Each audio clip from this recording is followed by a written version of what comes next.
Assalamualaikum warahmatullahi wabarakatuh. Baik anak sekalian, kita akan membahas masalah melaksanakan tabayun. Apa itu tabayun?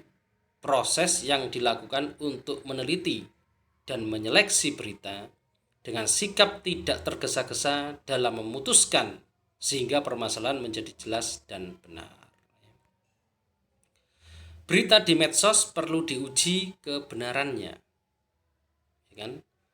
Medsos ini merupakan media di mana banyak sekali berita-berita yang masuk pada gadget kita, sehingga perlu kita pilah mana berita yang itu yang benar dan manakah yang hoax, ya, karena banyaknya berita itu belum tentu semuanya itu benar. Tabayun pada media sosial, ya, kita fokuskan khususkan kepada media sosial, ya, karena zaman sekarang adalah era digital. Sumber informasi dipastikan dengan benar.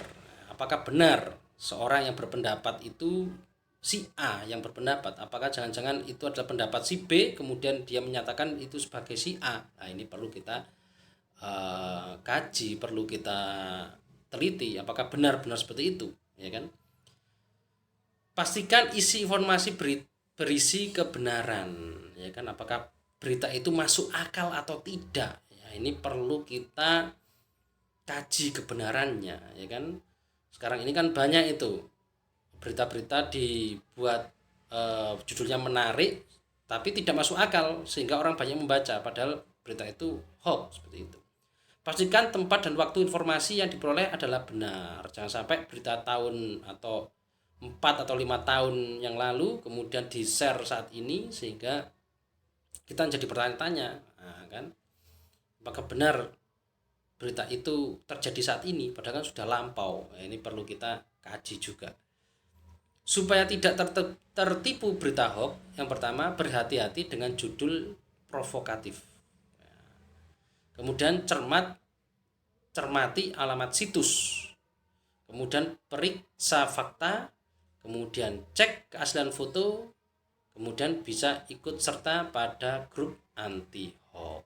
Ya, itu ya anak-anak, salah satu cara kita supaya kita ini tidak tertipu oleh berita-berita yang hoax, ya, atau palsu, ya. Nah, oke, sebagai contoh ini ada gambar orang mengangkat pasangannya. Apakah ini bisa dikatakan berita benar? Apakah gambar ini benar? Sekarang ini kamera ataupun aplikasi yang digunakan untuk mengedit itu sangat banyak dan mudah untuk dioperasikan. Maka dari itu ini bisa dipastikan adalah hasil editan, ya kan. Nggak mungkin seorang yang sudah sepuh seperti itu, sudah tua, mengangkat laki-laki dengan tenang seperti itu, ya kan, tidak mungkin kuat, ya kan. Ini pasti adalah gambar yang tidak benar, ya. Ibrahim pernah ateis. Apakah seorang nabi, seorang rasul bisa ateis seperti ini? Ya, kita harus tabayun.